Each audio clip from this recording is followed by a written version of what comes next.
Welcome to Short Film Universe, the show that celebrates the art of short filmmaking. Join us as we take you on a journey through the exciting world of independent film. In each episode, I'll be interviewing some of the most innovative directors, producers, and filmmakers in the business, getting their insight and perspective on the craft of short filmmaking.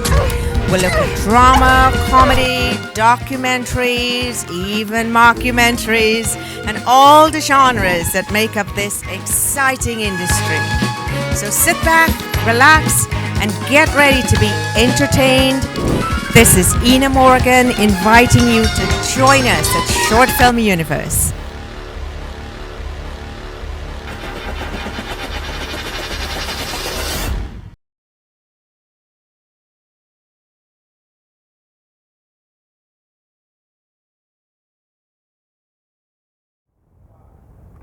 Good afternoon. Welcome again to another segment of Short Film Universe. We're coming to you live from Atlanta, 1061 TV studios.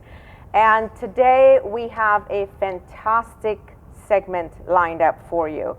We're going to dive into, we know you love action films. We're going to dive right into some action films, looking at special effects, CGI, and all the things. Last week we had a wonderful segment on action performance, stunts, and today we're following that up, looking at it from a different angle, the animation angle and special effects and CGI and how that plays into films. And as usual, what we're doing here at Short Film Universe, we are blending together filmmakers from all over the globe. We are looking to promote cross-cultural collaboration and instruction and ideas, the exchange of instruction and ideas. So we're going to dig into that today, and coming to you live from Los Angeles is a filmmaker who's spent more than 10 years in the business. He has a couple films that has won awards, and one of his special areas is special effects, VFX. We're going to look into that, we're going to talk to him, and then later in the show we have a student who is now getting into filmmaking. His passion is for animation, so we're looking at it from various angles today.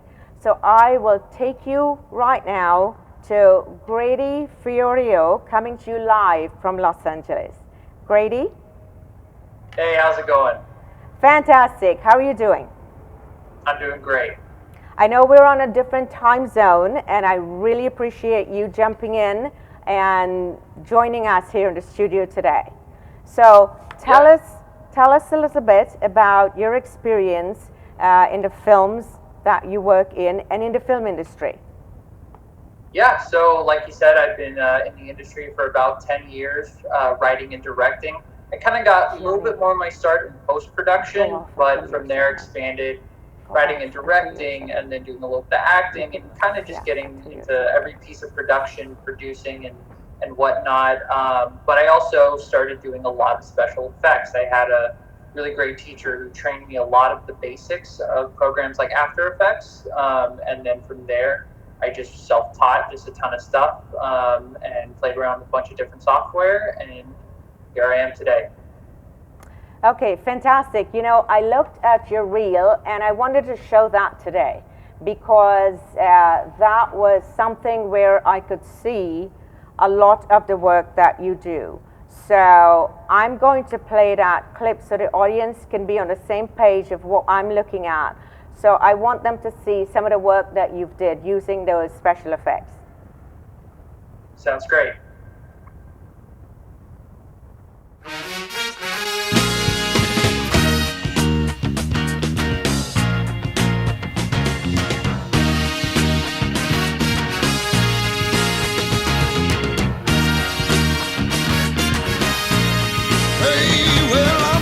Stranger in the black sedan, won't you hop inside my car? I got pictures, got candy, I'm a lovable man, and I can take you to the nearest star. I'm your vehicle, baby, I'll take you anywhere you wanna go. I'm your vehicle, woman, by now I'm sure you know that I love you.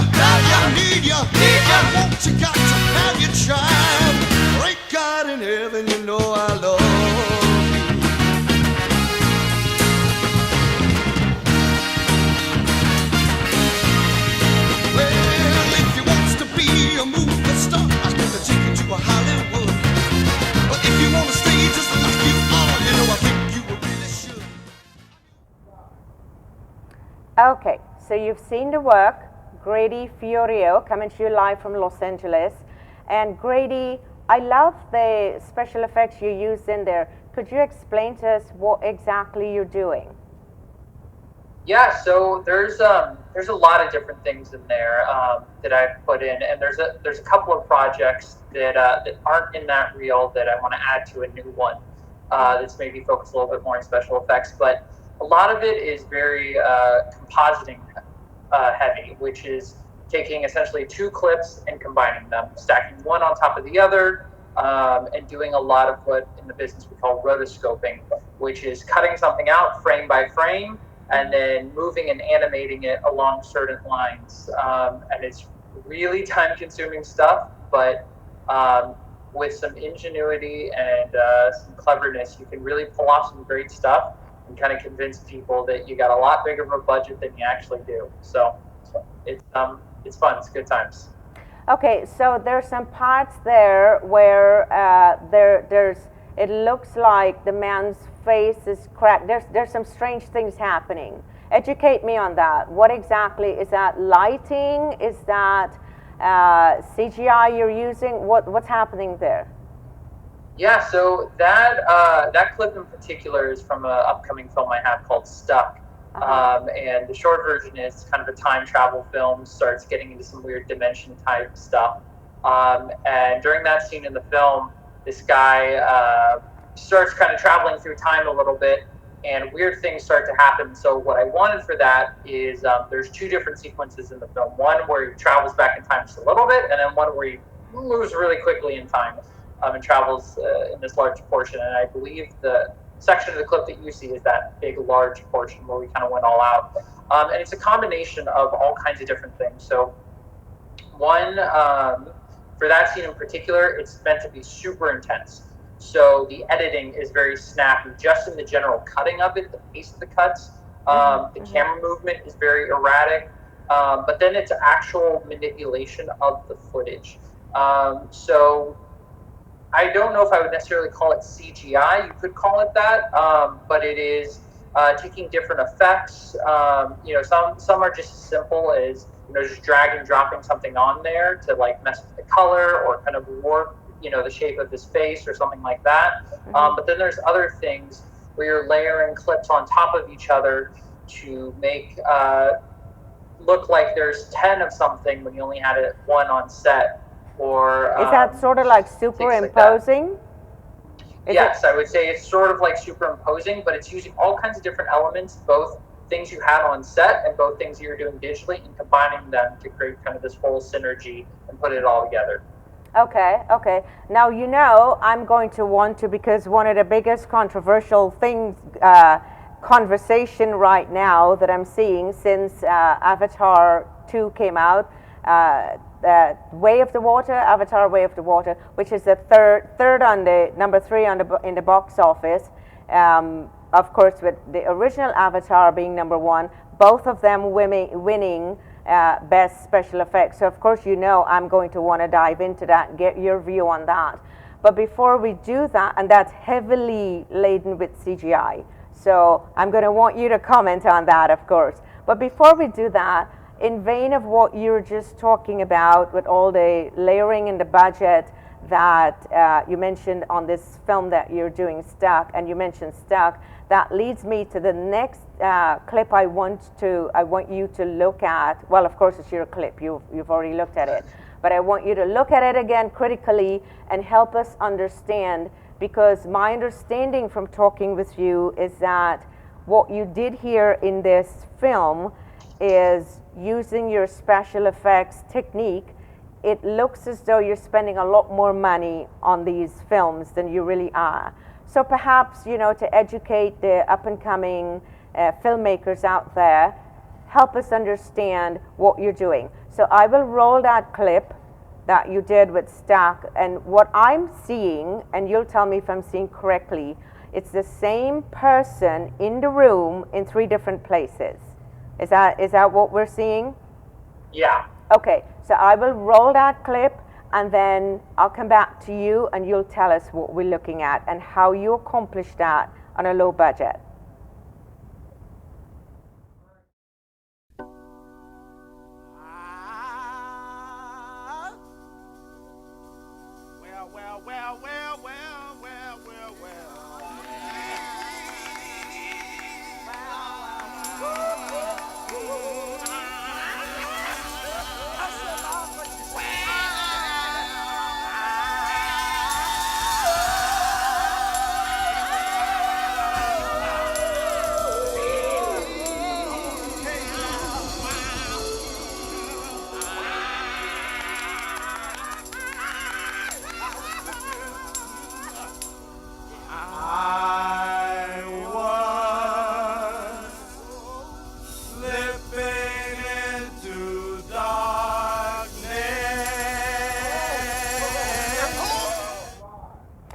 Okay, I hope you enjoyed that as much as I did, because I wish I could be in different places at the same time. So Grady will have to educate us on how he accomplishes that.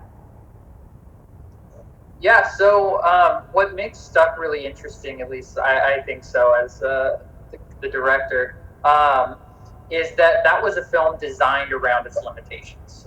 It's a little bit of a long story, but the short version is that I was working part of this project. It was a collection of short films all taking place inside one hotel room. And I needed a way to kind of control all these different factors and keep things locked inside of this hotel room. And so with Stuck, there's a scene that I wanted to do. It's sort of a Groundhog's Day type story where this guy's living the same day over and over and over again. But I had to communicate this within like 15 minutes. I didn't have a super long runtime. And so what I did is I wanted to communicate this guy is living the same day over and over, and he's just going through all this monotony. And so to kind of represent that, we see all these different kind of manifestations of himself around the room. And so normally if you were to do a shot like that, what you would do is you would put a camera on a dolly track, a motorized dolly track, or on a motorized kind of crane arm, and you would dolly in, dolly out, dolly in, and you would do a take with your main actor in one part of the room, and then another, and then another. And because your dolly is motorized, it can repeat the exact same actions. And what you do then is in post-production, you take all these clips, you stack them on top of each other, and then almost like cutting paper, you would cut around the different parts that you want to add into the scene, and you just stick them all on top of each other. Which in theory is simple. The thing is we didn't have a motorized dolly rig, which you need because if you're layering these two different shots, and one is moving at one speed and one is moving at another, you're going to see that cut in that scene inside of the clip and the footage. So what I did to kind of mitigate that is I had a discussion with my DP on the project, and we kind of came up with this ingenious solution where we put the camera on the dolly track, and then he had a bungee cord.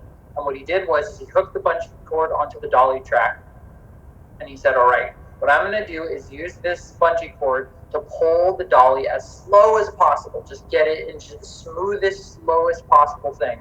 And then from there, what I did is I found the tracks that matched up the closest in speed. They weren't exact, but they were close.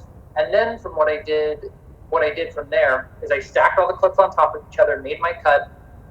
But then to make sure each clip matched the exact speed of the others, I did this thing called speed ramping, which the short version is it's just adjusting the speed of the clip. So I have all these clips stacked on top of each other, moving at different speeds. I need them to move at the exact speed, so I just slow them up and down in kind of a wavelength, so they're all moving at the same pace.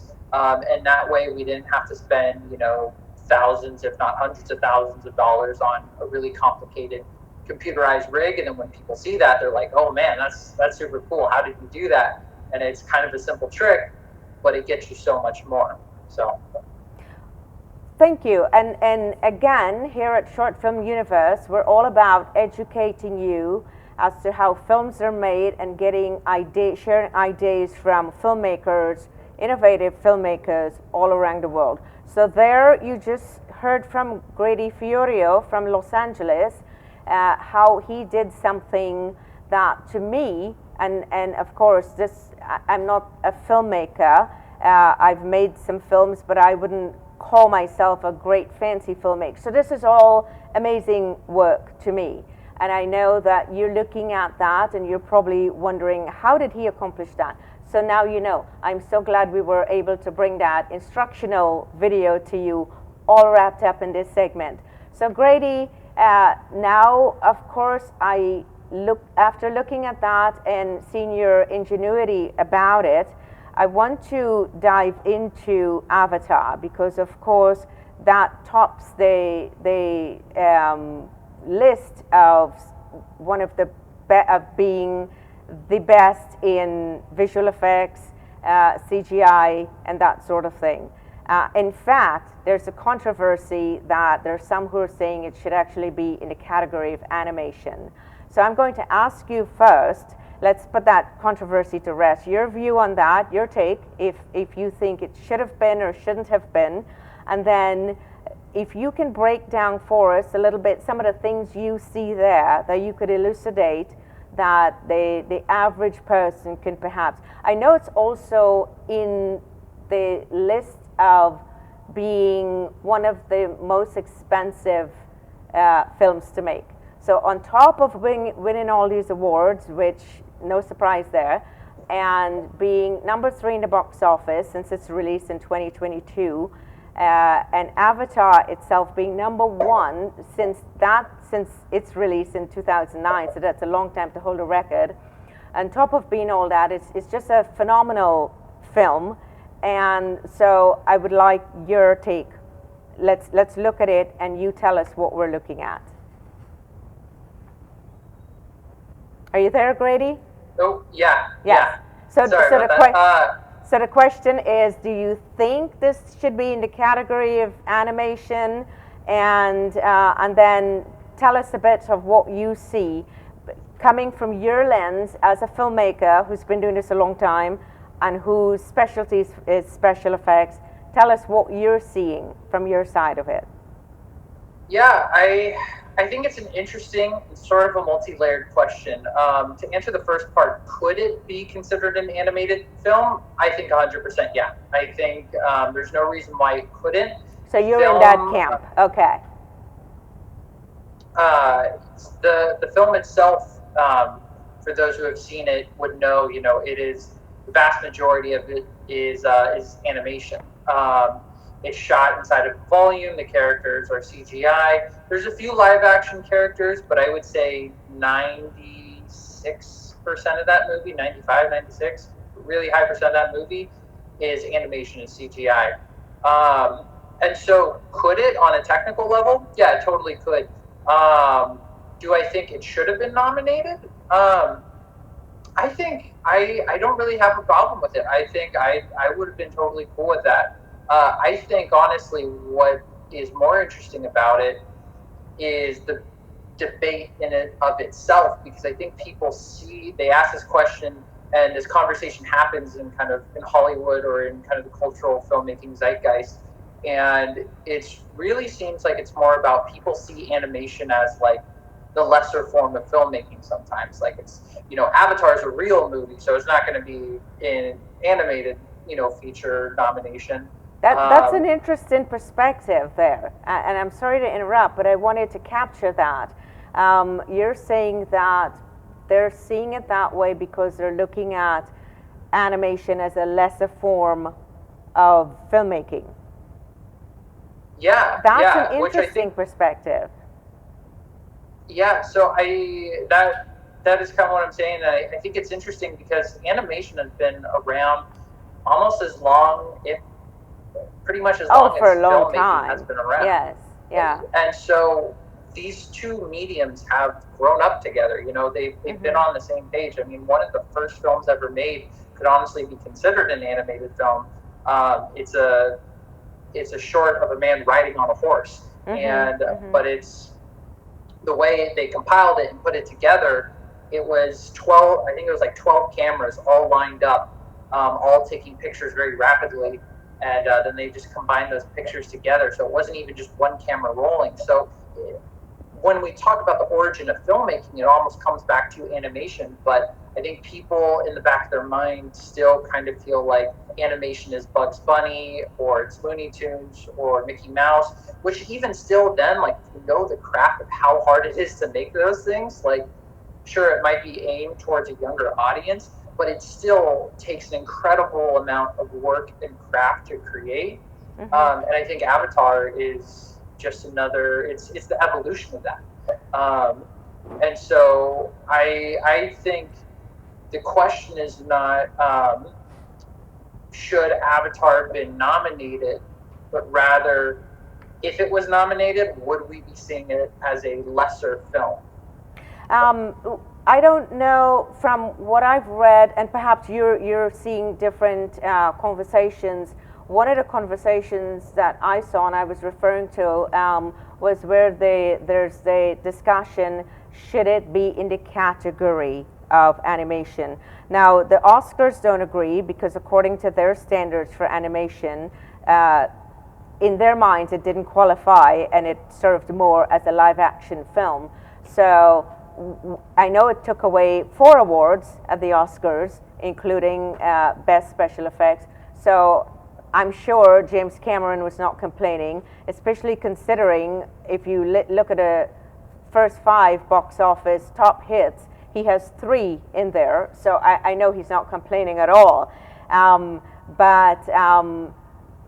Again, yeah, I just wanted to suss up, but it's a very interesting, and I'm glad you brought that up and I asked that question, because that's an aspect that I did not consider in terms of when we're arrogating or derogating value to something to say this is less or that's more. So that's an interesting perspective shift that you just introduced there. So what I'd like to do is I want to continue on that, because also we just dived into the part of animation, and in our second segment we have a guest on the show who will show a clip on animation, and we'll go a little deeper to talk about animation. So let's go to a commercial break. When we come back, Grady, we'll have our guest here with us, Gianni Maddi, who, as I mentioned earlier, is a film student, and his interest is in animation. And so we'll get into that when we come back from our break.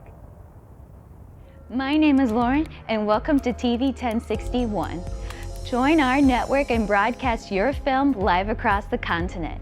Come to our studio and film and stream your TV show, sitcom, and showcase and broadcast it worldwide. Combine multimedia with your live stream.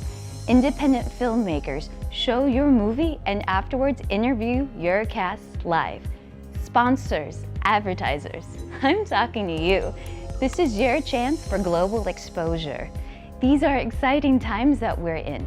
Traditional TV is but a thing of the past. TV 1061 is on the Roku platform. Roku is an industry leader in internet TV. It has a viewership of 53 million and counting. It is the most popular and fastest growing internet TV platform. If you are interested in developing and showcasing your movie or show, or interested in coming in as a sponsor or advertiser, please send us your contact information with a brief description of your interest to 1061tv@gmail.com.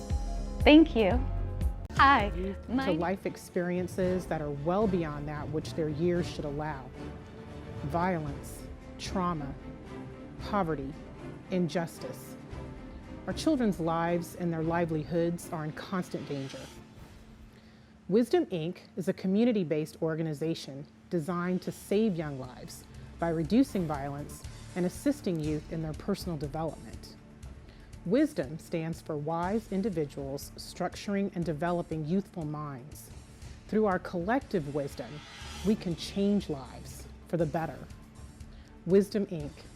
Reducing violence, developing youth, saving lives. Today's world. Thank you. Welcome back. Thanks for staying with us. And we do appreciate the fact that there are a million things you could be doing right now, but you're here with us. So thank you very much.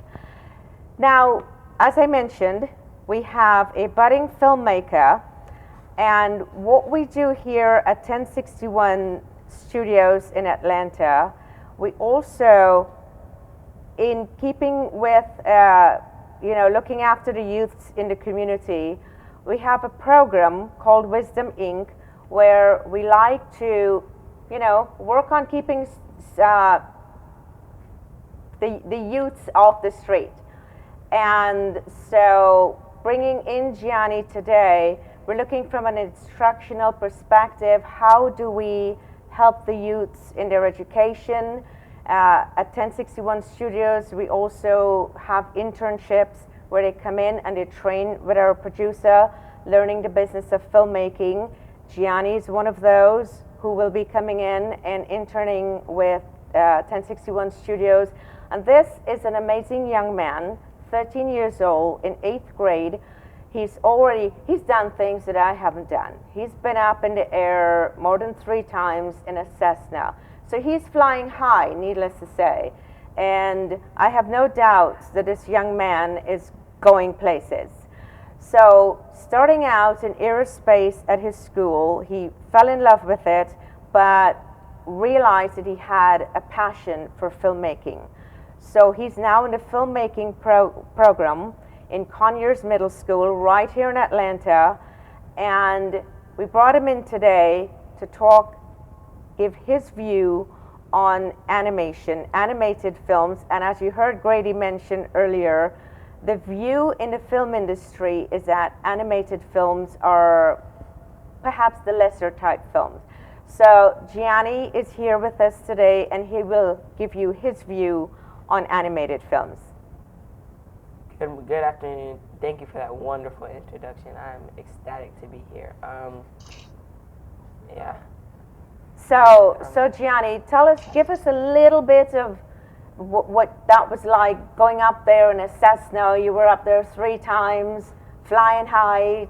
Tell us a little bit about that. Yeah, it was a lovely experience. Being up in there, looking down on everything. I did get to get some turns in. I got to land. The first time I was a little nervous, a little scared. My legs were jelly, sweaty hands. Second time I felt a little more comfortable, and the third time I felt like I was just in my zone. I felt like I was supposed to be up there. Okay, so do I hear you say now you have 2 things that you're supposed to be doing, filmmaking and flying in the skies, flying our friendly skies? I don't know, maybe, but I'm sticking to filmmaking for now. Okay, because no one is saying you have to choose one. That's Right. not what I'm saying at all. Because I've done so many things and have parallel careers, so just know that. And any youth out there, this whole narrative about having to choose one thing, I don't believe that. Totally overused. So you can very well have aerospace, was it aerospace that you were doing? Yes, you could get out there and do aviation and fly around, and you can do filmmaking. You can do both. Right. So you love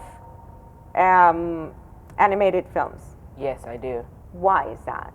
I started liking them, or I started watching them just as a side hobby, I guess, to waste time. But I started to fall in love with them. Like, I love the emotion behind them, the life lessons, and I just really enjoy watching them. Okay, so it's interesting. You heard Grady mention earlier that what he was saying is that the view out there is that they're lesser than the live action films. What are your thoughts on that? I do agree in a sense that they are lesser, because most people have grew up watching live action films, so it's kind of maybe weird to make that change to a animated environment, and to see stuff that might be wacky or like Looney Tunes, something like that, or more realistic stuff with live action films. I do agree to a certain extent that animation or animated films are lesser in a sense to live action films, but I enjoy watching animated films more than I do. Okay, and you haven't gotten much into the making of them as yet, is that correct? Correct. Yeah. Okay. Excuse me. Excuse me. So Grady, your thoughts on that, because as a filmmaker and as specializing in special effects, what I heard you say earlier is that they are very high on the budget for making. Did I hear that correctly? Yes, yeah, they're definitely very expensive to make. And the difficulty level, is it more difficult than live action films? I would say in general principle, it's kind of hard to say. But I would say in general principle, it's harder to make an animated film because if you think about it in the most kind of basic way, it'd be pretty easy for any person to grab a camera and make a short film. Wouldn't necessarily be good, but that bar is low. To make an animated film, there's a lot more you have to do to get to that point. Okay, okay. So what we'll do, I'd like to show a clip now, and then we'll get both of you weighing in on the perspective. Now, before we do that, here's my perspective. I always thought of, when I think animated films, I always think in terms of action, a lot more action. And earlier, when I was speaking to Gianni, you mentioned emotion, and that really threw me, because I always thought, when I think of animation, I think something more robotic, and I think that's why I think more action and not much emotion. Okay. But you spoke, and just now you spoke of it, and earlier when we spoke, you spoke of the emotional side of it. So when we look at this clip, that's what I want us to look at, that emotional side of it. And I'll ask you also, Grady, to make a comment on how that comes across, or how are they bringing that across, what effects they're using to bring that emotion out. Because I see action. So let's take a look at that clip, and we'll go into what's happening there. 心配するな麦わら貴様の望み通りまた一緒になれるように一人残らず同じ地獄に送ってやる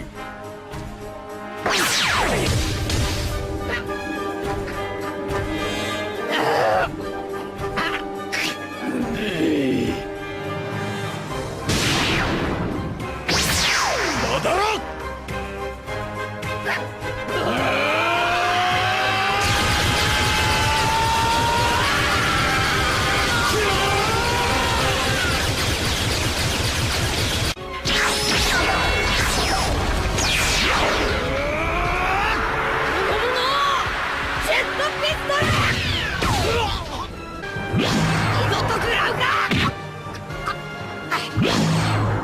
最大輪六王眼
Okay, so you've seen it. We've all given our views on this whole thing about animation vis-a-vis live action.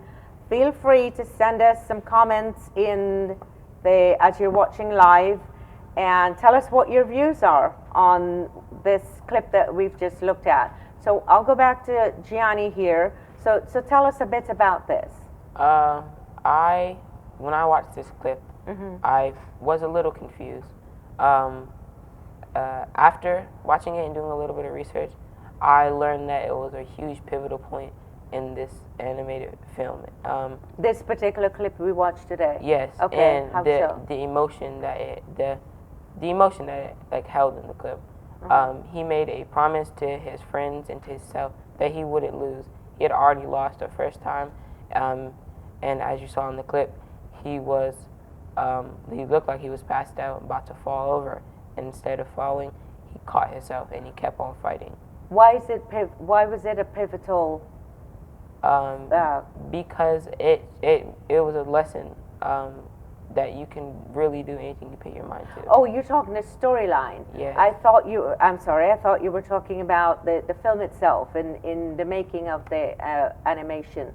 So you mentioned about emotions, and again, before we went to view the clip, I was seeing it more from a very animated action perspective, and you introduced the notion that there's a lot of emotion. So how is that coming out visually? Sorry, not visually, technically. What are the techniques and tell me how that's coming out when we look at the clip? Well, in the clip you can see as he's fighting, his movement starts getting way more sloppier, like he's fatigued, or you can see him screaming as he's throwing his punches or in trying to block the enemy. So you're saying what they're doing with the face? Yes, and his body. Oh, so Grady, what are they using to do that?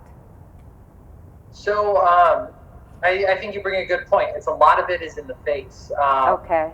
It's using a lot of action to heighten the emotion. I see. Very interesting. I'm glad you said that, because in acting, a lot of the action happens in our eyes.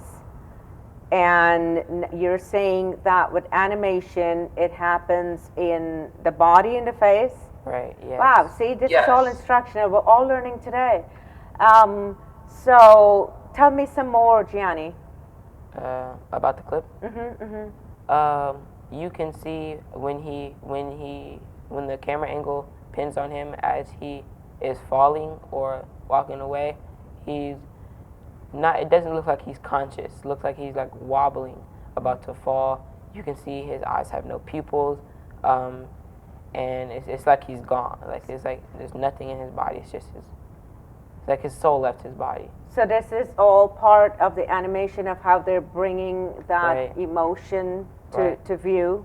And then you see how he pulls it all in and keeps on fighting and defeats him. Okay. To bring the emotion of a pleasure or victory. Okay. Grady, what's your view? I think kind of like how I mentioned before, it's just using a lot of that action to heighten the emotion. A lot of it's in the face, the body movement. A lot of animation is just exaggerating everything to give that really intense emotion to it.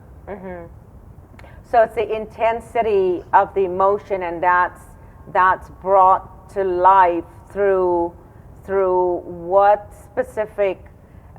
Is it visual effects? Is it the VFX? Is it CGI? What is it that brings that out in an animated film as opposed to a live action film? I would just say it's the work of, in this case, it looks like it's hand-drawn, but the animator. I think one really great point of reference for people who maybe might not see it in a clip like this, if you go back again to the roots, like Bugs Bunny. What happens when Bugs Bunny gets scared or shocked? He jumps up in the air and his hands and feet wiggle around and his eyes shoot out of his skull and his ears, buzz up. And so it's a lot of just heightening all these things and exaggerating just all of these emotions through action to then make the emotion clear and heighten it and make it, very animated, very over the top, and kind of really just hits what that animator or storyteller is trying to drive home. Right, I see. Gianni, now you've made a few films with some of your pals at school, so you've already done a couple shorts, yes? Yes. So, and your passion is animation, animated films. Yes. So tell us which aspect of it that you're going to get into because you begin in September, you begin in your next quarter, you're getting more into animation. Is this something that you're going to be doing? Are you? Yes, I definitely want to focus more on the animation part. I want to increase my skills in drawing, because usually in animation, it's drawn out and overlapped with like a rough picture, animated picture, and then it's animated in. So I definitely need to improve my skills on drawing, and I just want to really explore, like dive deep into animation. Okay, okay. At this point, I want to remind the audience we have our phone lines open, so if you have questions for Gianni, who is a budding filmmaker at his high school, at his middle school, and also for Grady, who is in Los Angeles now. So the phone lines are open. The number is scrolling across the screen there. Give us a ring. You have your opportunity to ask questions on this very intriguing discussion here about animation versus live action films. I mean, who doesn't like a good action film, right? So while we wait for that, I want to ask Grady a question. You did a Western film, yes? Yeah. Remind me the name of that film. It was a film I acted in called Rosemary. Rosemary. And I remembered, because you've done stunt performance also, and one of the things we look at when we think of action film, we think risk, because as you know, stunt performers is the only job in the world where there's 100% risk.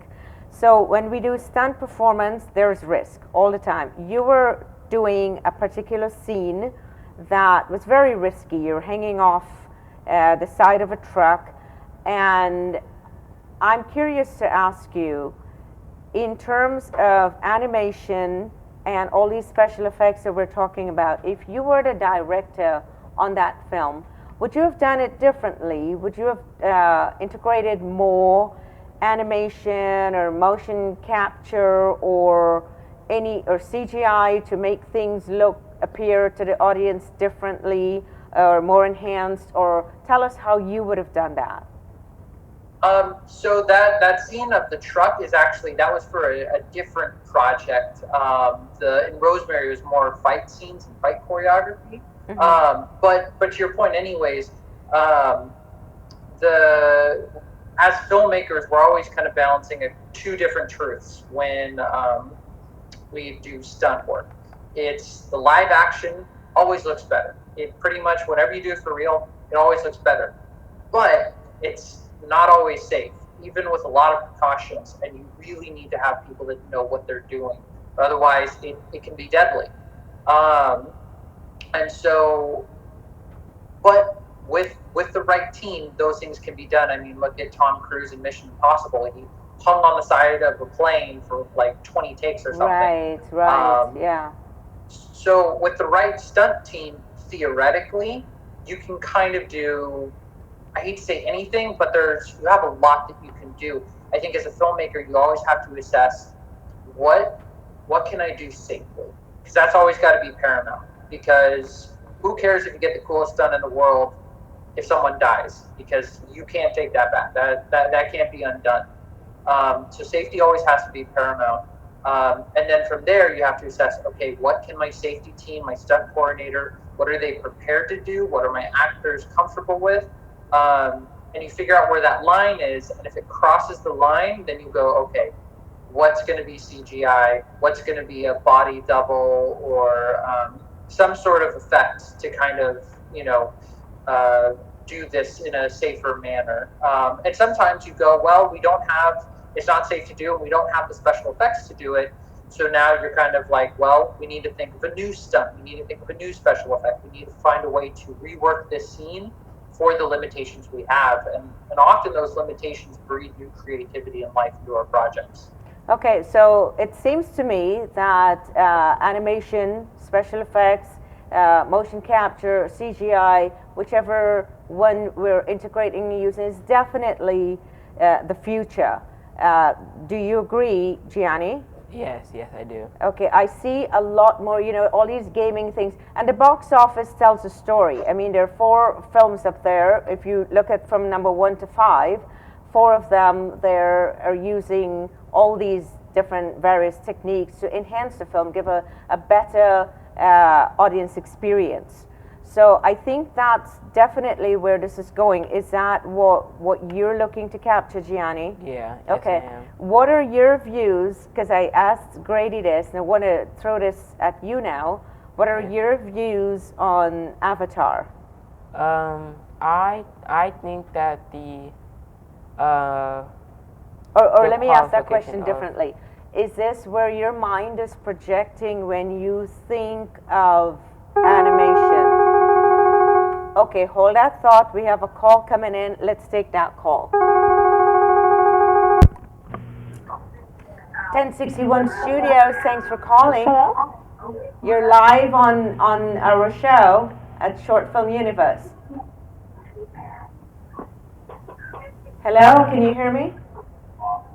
Yeah. Hello, you're live on the show at Short Film Universe. So I have a question for Gianni. Gianni, okay. Okay. Yes? So what originally got you into animation? Watching it, like really paying attention and Louder. and paying attention to what was really going around on the internet and seeing what was starting to be popular. I thought maybe I should watch it or give it a little try. Okay, so what I hear you say is that it's always up there, Right. and that's something that captured your attention. Yeah. So I think that's right in line with what I'm saying. This is becoming the future. Yeah. Did that answer your question? And I'm sorry, what's your name? Anaya. Say that again. Hello? Hello? Wasn't, Hanaya? Yes. Oh, okay. Did that? We have another call coming in. So did that answer your question, Hanaya? Yes, thank you. Okay, thank you so much. Thanks for calling.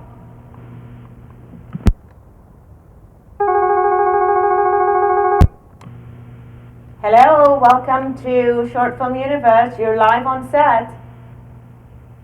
Hi, my name is Jada. I'm calling from Binghamton, New York. I have a question for Gianni. Oh, sure. And I'm sorry, I didn't catch your name. Jada. Data? Yeah. Thanks for calling, Data. Okay, and you have a question for Gianni. Gianni, you're popular today. Okay. So, Gianni, my question for you today is, what influence do you want to have when you're working, like, with animation? What influence do you want to put out to everyone to, like, their take back from it? That you should never give up on your dreams, and anything you really set your mind to, you can do, and to believe in yourself. Yeah. So this is going to be part of when you're putting out your film, that message is going to come across as a filmmaker. Yes. Okay, that's a very impactful message. Data, did you hear his response? Yes, I did. I also have another question. Sure. Do you think that you would work more with the female characters, male characters, or would you incorporate, like, both of them in stories in your animations that you're going to be making? I think I would definitely incorporate both of them, depending on the scene. In more action scenes, I definitely would try to include a little bit of both, but in emotional scenes where the emotion really needs to be seen, maybe I'll include more girls, or in training arcs, or when you're training to fight a villain or something, then definitely like more boys or something. So Data, I have a question. So did you hear Gianni's response? I did. I have a question for you. Sure. It sounds like, are you thinking we should have Charlie's Angels in animation? Is that where you're going with this? Maybe not Did I necessarily hear that? Charlie's Angels. Even though, like, male watchers and viewers of animation can relate to male and female characters, I just wanted to know Gianni's perspective as to what he, where he was going to Where move he's forward. going with it. Yes. Thank you. I love storylines and how he would depict a male and female character. Right. And I love the fact that you asked that question, yes, because that's definitely a consideration given the various identities that we have now in society. So definitely a question for the future generation in filmmakers, especially in animation, since that's becoming such a great thing now. And after this, we'll go to a commercial break. Any other questions, Data? No, that was it. Good luck in your animation, Gianni. Thank you. Thank you so much for calling in. Appreciate it. We'll take a commercial break and we'll be live right back, and the lines will be open. Feel free to give us a call. All right, sounds good. Thank you. Thanks. Exposes our youth to life experiences that are well beyond that which their years should allow. Violence, trauma, poverty, injustice. Our children's lives and their livelihoods are in constant danger. Wisdom Inc. is a community-based organization designed to save young lives by reducing violence and assisting youth in their personal development. Wisdom stands for wise individuals structuring and developing youthful minds. Through our collective wisdom, we can change lives for the better. Wisdom Inc. Reducing violence, developing youth, saving lives. In today's world. Thank you for staying with us. We're back, 1061 Studios. Wow, before I could even get into the segment, we have another call. So 1 second, we'll take this call. Hello, 1061 Studios in Atlanta. This is Short Film Universe. You're live on set. Can I get your name? Hi, this is Whitney. How are you? I'm doing fantastic, Whitney. Thanks for calling. Thanks for asking.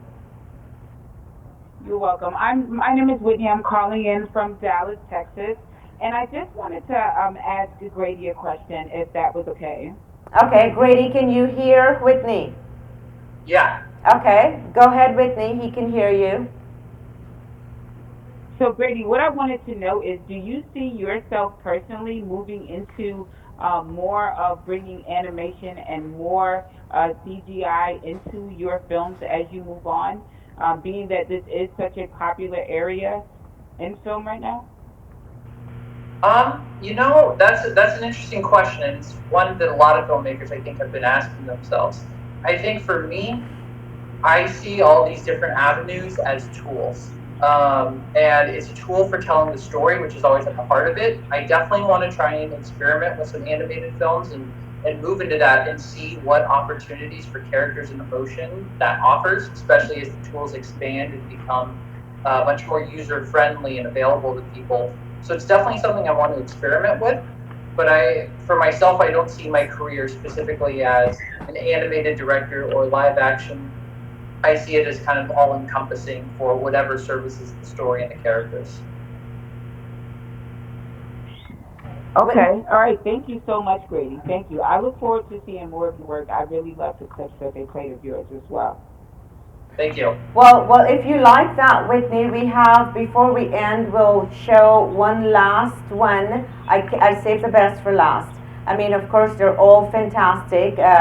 Grady is an award-winning filmmaker, although we didn't have time to show all his clips from his films today, but I wanted to select the ones that we're discussing under the topic of animation and that sort of thing. But there's the last clip, Whitney, so stay tuned before we end, which we will be ending in about 8 minutes. But before we end, we will show my favorite, which I think you like also.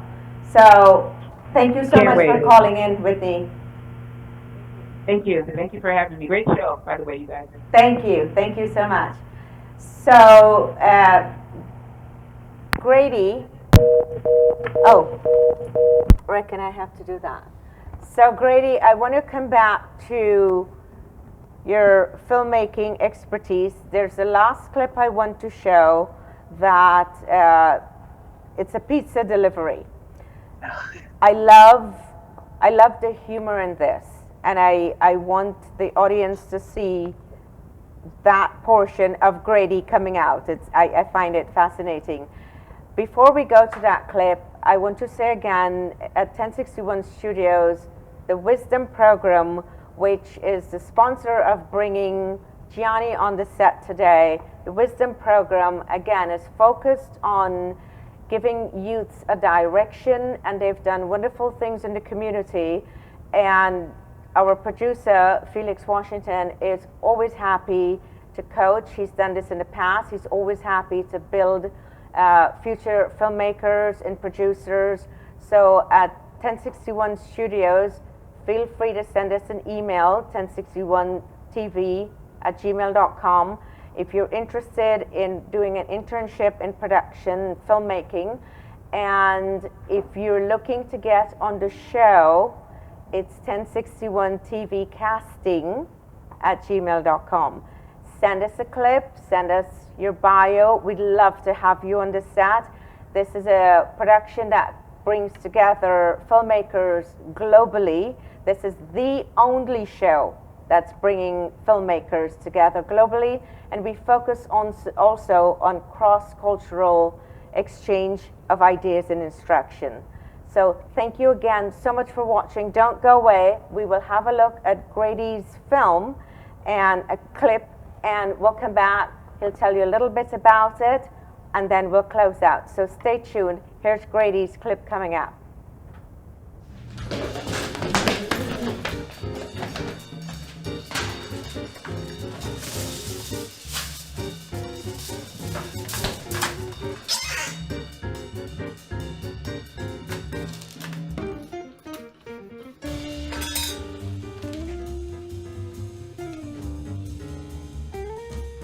So it says 400 for 20 minutes.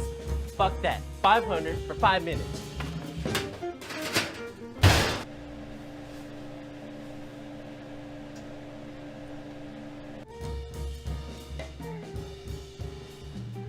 I knew someday I'd be part of your world. That looks like shit. Yeah. But it's our shit.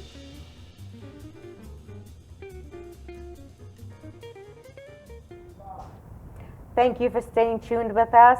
Again, we're here Mondays at noon, every Monday at noon. We're streaming live on Roku, YouTube, and Facebook.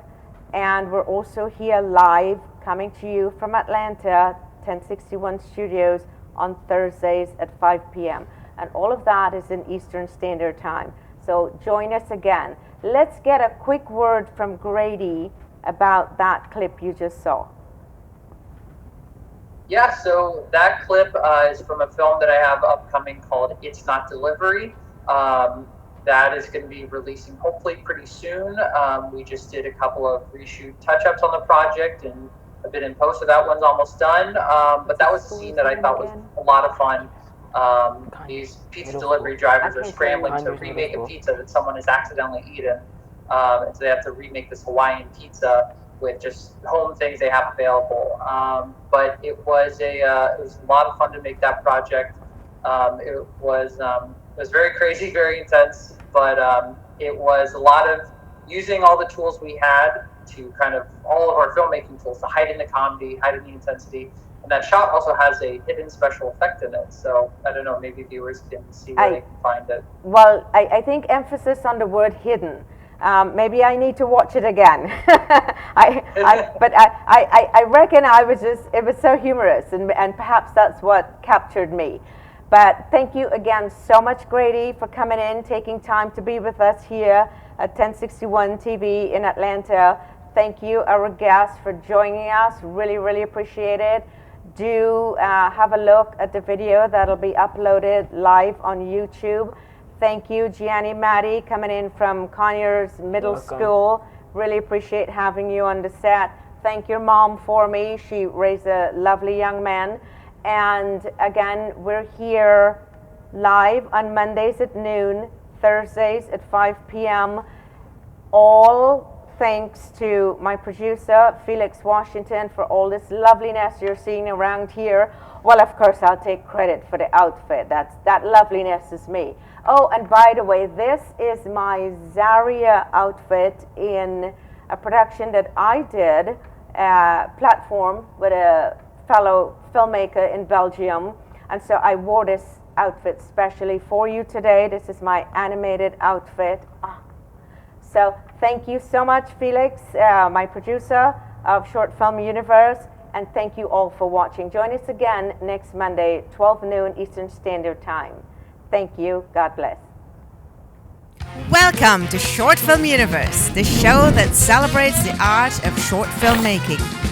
Join us as we take you on a journey through the exciting world of independent film.